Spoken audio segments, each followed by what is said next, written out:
Today we are going to learn a topic that is electron gain enthalpy. So let's start with the definition of electron gain enthalpy. So electron gain enthalpy, otherwise popularly known word for this electron gain enthalpy is electron affinity.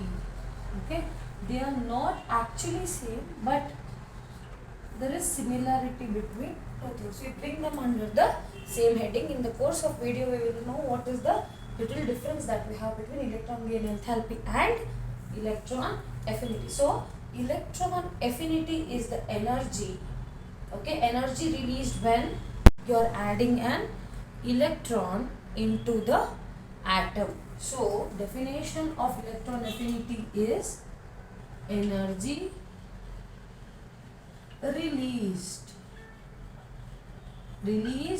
released when electron is added to an atom. So what is that amount of energy which is released when an electron is being added into the atom? So that is called as electron affinity. Now you can't add an electron just like that. So there are certain criteria what we should keep in mind while adding electron or removing electron from an atom. That is, the atom, how should the atom be? Atom should always be isolated gaseous atom. So in other terms, I can define electron affinity more clearly as energy released when electron is added to an isolated gaseous atom. So this whole process is called as electron affinity. Now, how do we represent this? We represent this as, I have an atom that is X, an isolated atom, one atom of X which is in its gaseous state. To this I am going to add one electron.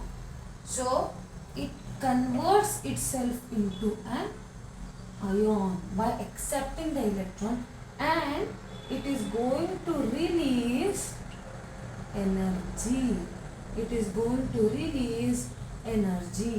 So this energy is nothing but electron affinity. Now let us have more clarity on electron gain enthalpy. Okay, what are we missing is the unit.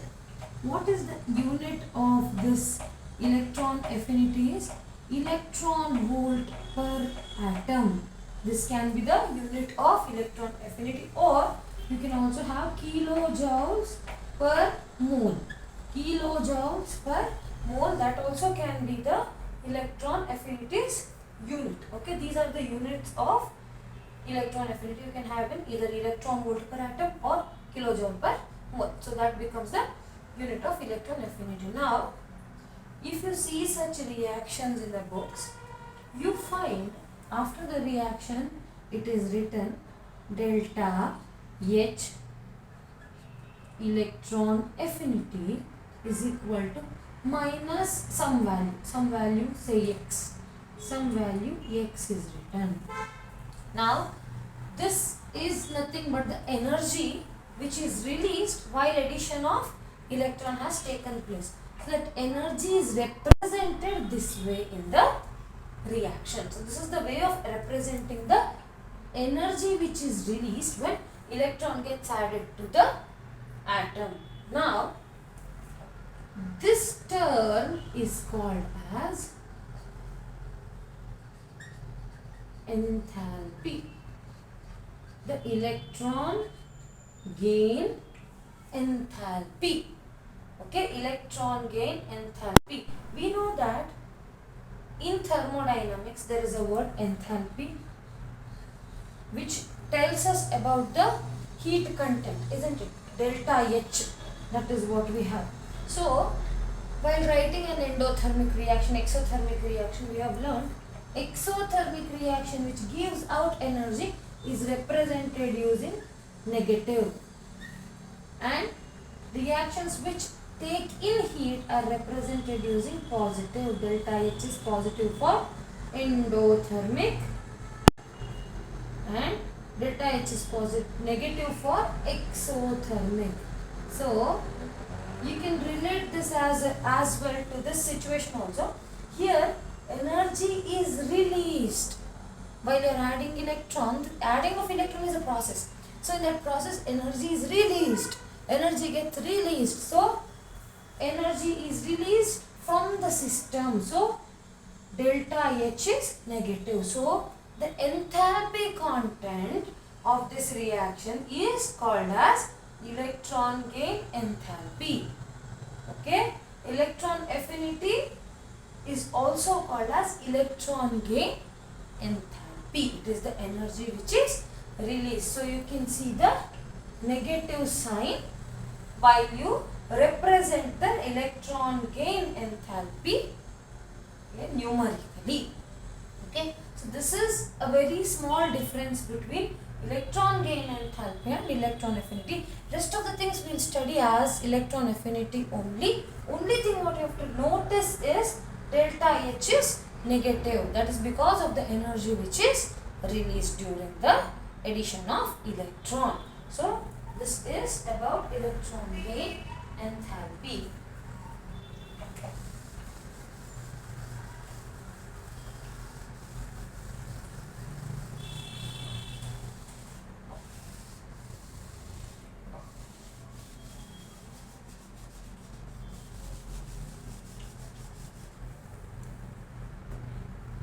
Next, what we have to keep in mind is something which is related to electron gain enthalpy or electron affinity is successive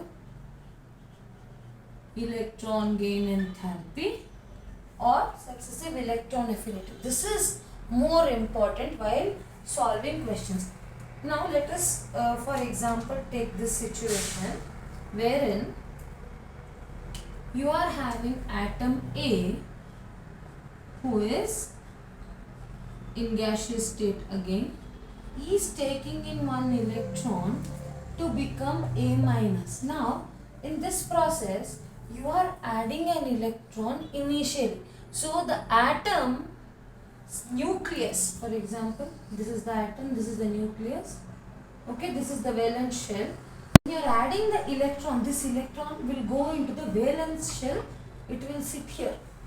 Okay, this electron whatever you are adding will only enter the valence shell. That is the last shell which is with the electrons in that particular atom.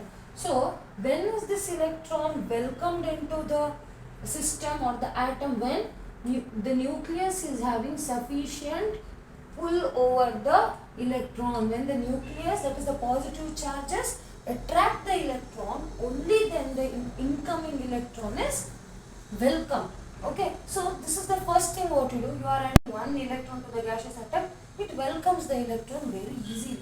So in that case, what is the delta H I get? That is negative. You get negative X as the value. That is called as first electron gain enthalpy. That is of addition of first electron happens. That happens easily. Now let us see this. You are taking the same A minus which has already received one electron and you are going to add another electron. Now what happens? Is that welcomed very easily? There is already an electron here. You are trying to add another electron from outside. So there will generally be a repulsion to this particular incoming electron by the electron which is already present. So you can't add the second electron with the same ease as that of the first one. The first one was very easily added with easily welcome and easily the energy got released. But in the second case, if you have to add this electron, the atom itself readily does not accept it, the second electron. What you have to do, you will have to push this electron inside. Push the electron inside. What do I mean by push the electron? You have to add energy from outside. That is, I will have to add energy and push the electron into the system. So only then it is going to accept another electron. I should add energy. So the delta H for consecutive or successive addition of electron becomes positive. That means what? Delta H is positive. Only the addition of first electron releases energy generally. Only the addition of first electron is easy. Generally, not in all cases. Only in many cases, delta H is negative only for addition of first electron. The second and onwards are always positive. That is, for addition of second, third, fourth, fifth and x electron is always positive. That is, you need to add energy from outer source. Outside source you need to add energy. Only then the electron gets accepted into the system. So we know delta H is positive when you are adding energy into the system. System's energy increases. So that is added up. It becomes added up. It becomes extra. So then it is positive. So delta H is positive when you are adding energy from outer source. So what do we need to understand here is only the first delta H value is negative generally. That is, only the addition of first electron evolves energy. The addition of second, third and consecutive electron is only done by providing energy from external source. You have to add energy from external sources. Oh.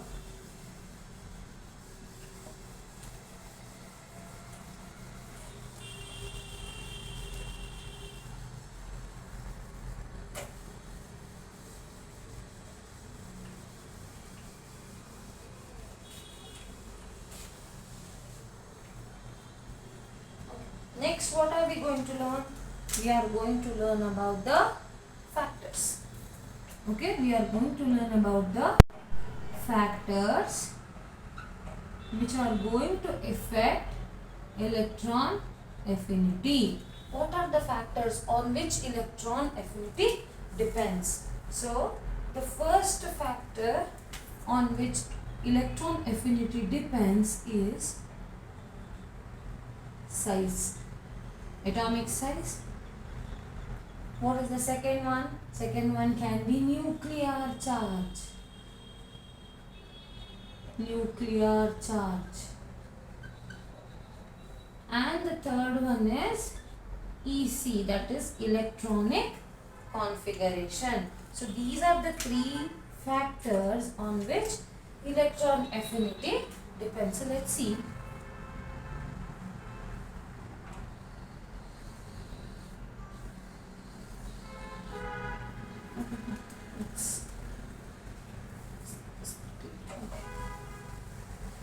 Now let's assume there is an atom like this, wherein I am adding, this is my valence shell and there is an electron there. I am adding electron to the valence shell. This is my valence shell. Now you can see the distance between my nucleus and the last shell is very short. So whenever you are adding electron to this particular valence shell, the hold of the nucleus on the electron is higher. That is, it pulls and attracts the electron and holds the electron with great affection here. Think about the second scenario wherein number of shells are increasing. As you go down the group, you can see number of shells increase or size of the atom increases on addition of new shells. Now let us assume this is my nucleus remains the same. This is my valence shell, the last one in black. So the incoming electron which I am adding sits in the valence shell.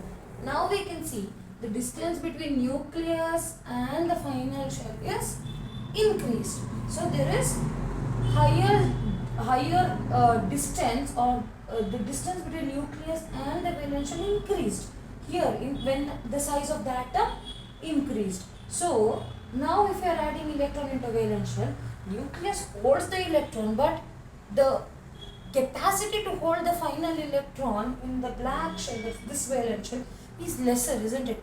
Because the distance of nucleus from the valence shell has increased. So the power of nucleus over the final shell is also decreased there. So there is decreased amount of attraction between the nucleus and the last shell because of the distance between the two. So what I can tell here, as the size increases, as the size increased, pull of electron decreased. That means affinity for or liking for electron decreased. So size is inversely proportional to electron affinity, or the other way around.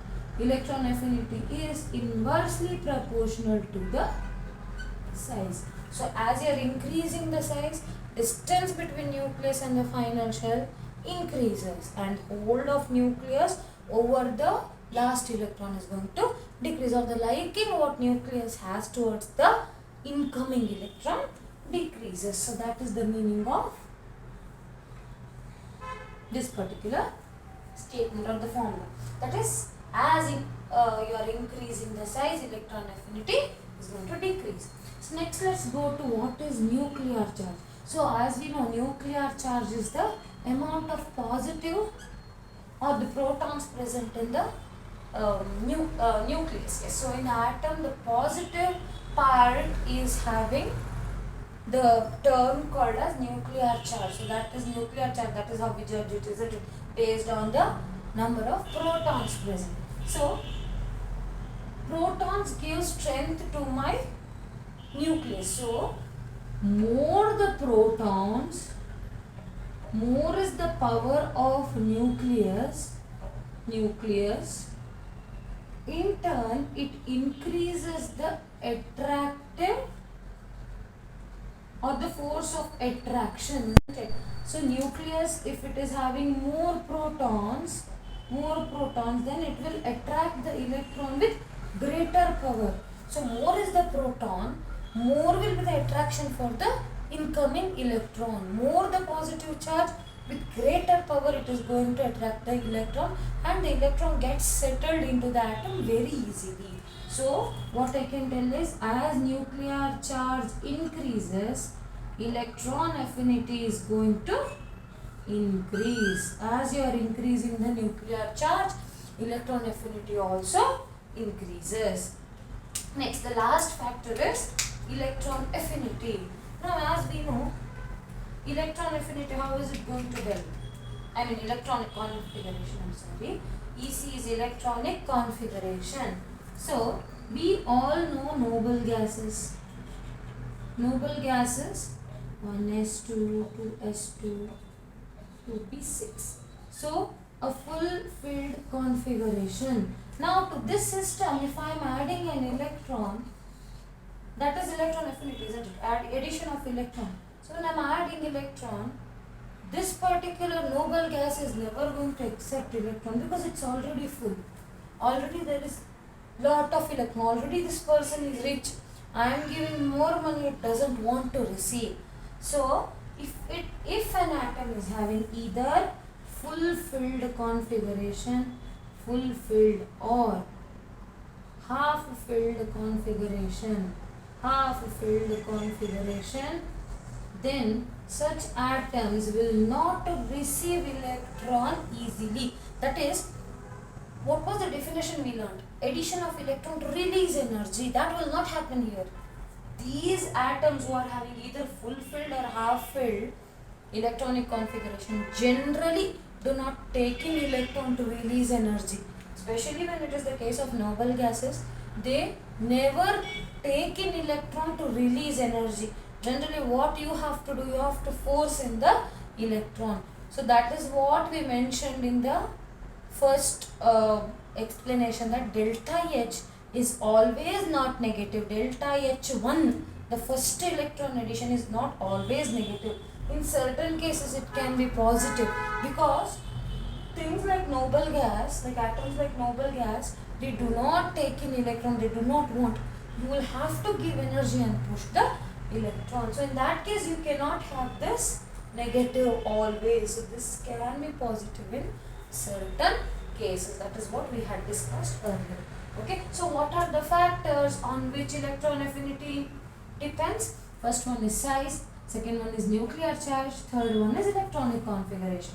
So how size and electron affinity are related? Size and electron affinity are inversely proportional. Nuclear charge and electron affinity are directly proportional.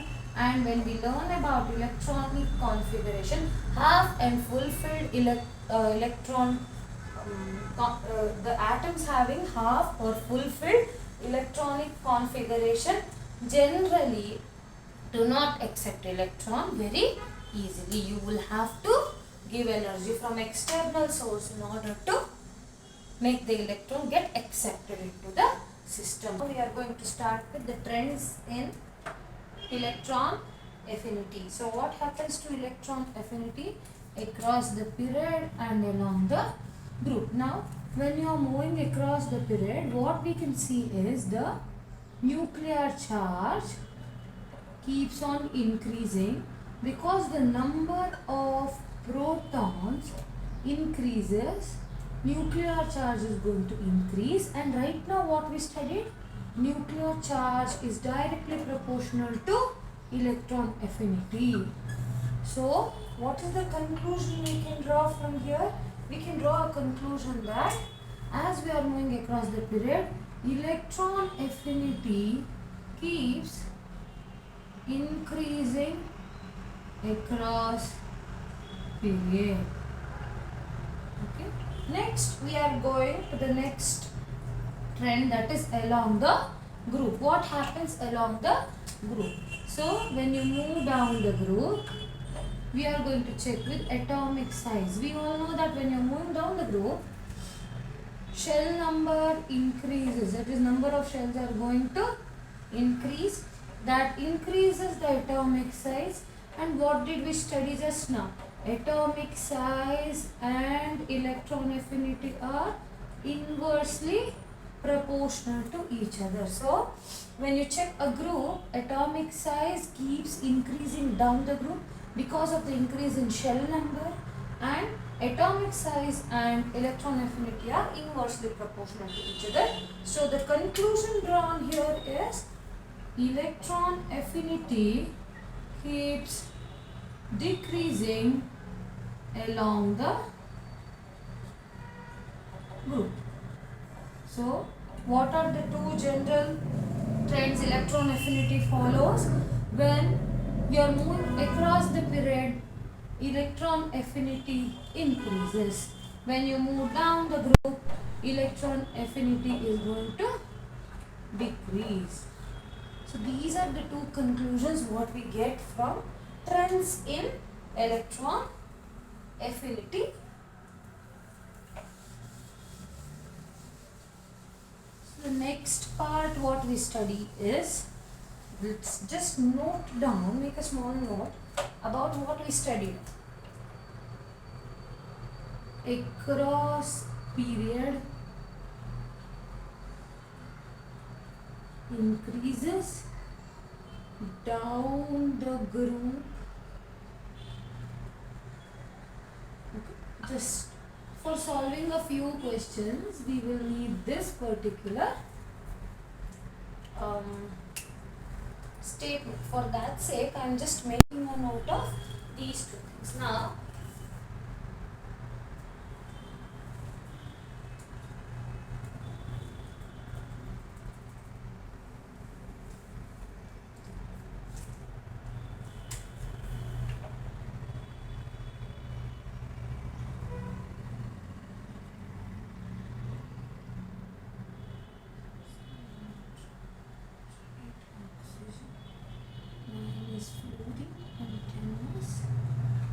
so let us consider this particular.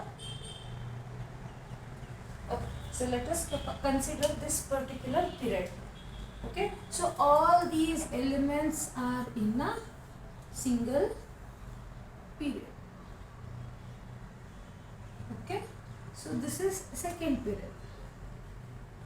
Now what is the question asked to us is, name the element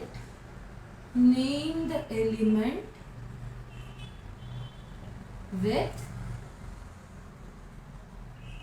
lowest electron affinity. So this is the question asked. So now in the general thing what we studied, what did we learn? Let's just take a note. They have told this is second period. So let us just see. Across period electron affinity increases. So what is the expected value for us? What is that we are expecting here? So lithium should have been the least, followed by beryllium, then it should have been boron, carbon, nitrogen, oxygen, fluorine and neon, isn't it? This is the trend it should have been following. But what do we observe? And according to this particular thing, expected is lithium. Your answer should have been lithium, but this is wrong. What is the expected? Expected answer is lithium, but what is the actual answer? The actual answer is neon. The one element with lowest electron affinity is always noble gas of that particular period. Why? What is the configuration? Here atomic number becomes 10, isn't it? 1s2, 2s2, 2p6. So you can see there is a complete configuration, completely filled configuration. So you cannot add any electron easily. What is electron affinity? When you are adding electron, highest energy should be released. That is not happening. The one with the lowest energy release is neon, because there is no energy released in this case at all, because this is not accepting electron. You have to in turn provide energy to this electron in order for neon to accept this. So there is no question of minus delta H here. It's always positive delta H. Why? Because you are providing energy from external source for the electron to be accepted into the noble gas system. So always when you are considering any period, the noble gas will have the lowest electron affinity in that particular period. Okay, so this answer for this question is neon. This is one thing what you have to keep in mind. The next thing what we will see is, there are so many exceptions here. A few we will study. Okay, next we will see under certain group what happens. That's group 17. If I look for group 17 is halogens. So halogens, if I see halogens, it's fluorine, chlorine, bromine, iodine and astatine. So astatine is radioactive, will not consider this case.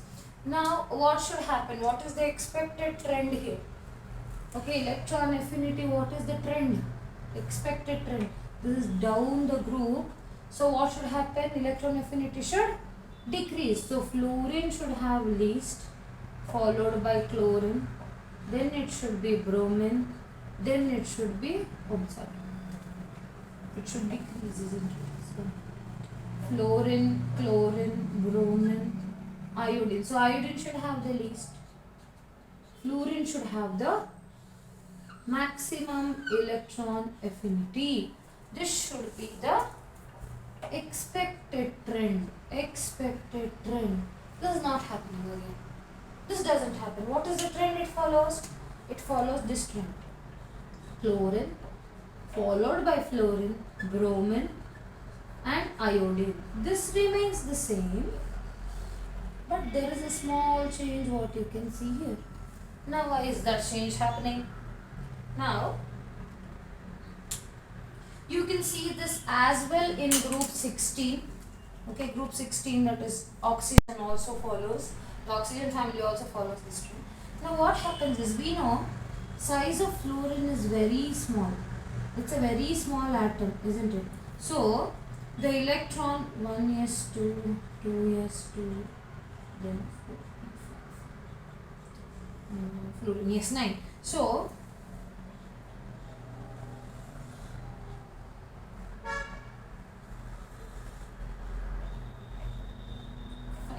there are 5 electrons here. Now when you are adding an electron, okay, so addition of electron is easy here because the atom is very small. That is easy. But what happens is, because of the very small atom, the amount or the space in the atom is very little. Because of the very small size of fluorine, space in the atom is very small, and because of this small size, electrons are compactly arranged, and because of which they exhibit highest repulsion. Because of the small size, there is very small room in which the electrons have been very compactly arranged. So because of that, there is lot of repulsion which is present in that small area. So when you are trying to add another electron, there is lot of repulsion for this particular electron from the inside of fluorine. So it's not that easily accepted when compared to chlorine. In chlorine, there is lot of space. The arrangement is much at ease. The arrangement is at ease because of the size of the atom, that is size of chlorine.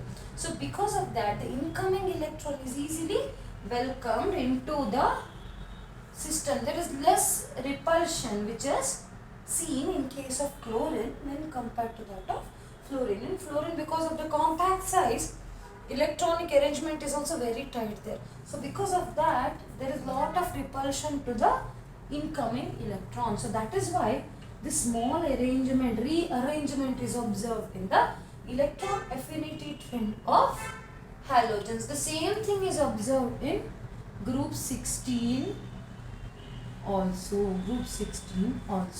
There is one more thing what you can put as a note, that is, whenever any element, that is, if they give oxygen from group 16, or they give sulfur from group 16, and they give maybe fluorine from group 17, this is 17, these are belonging to group 16. Any element of group 17 is having greater electron affinity than any element of group 16. So any element of group 17 is having higher electron affinity than any element of group 16. So this is one point which we can keep in mind while solving many questions. So the questions based on these are quite oftenly asked. This arrangement, and also sometimes the half-filled arrangement or half-filled electronic configuration which is seen in period 2 is also given as questions in JEE. So these are little things which can help us in learning the concept of electron gain enthalpy. Thank you.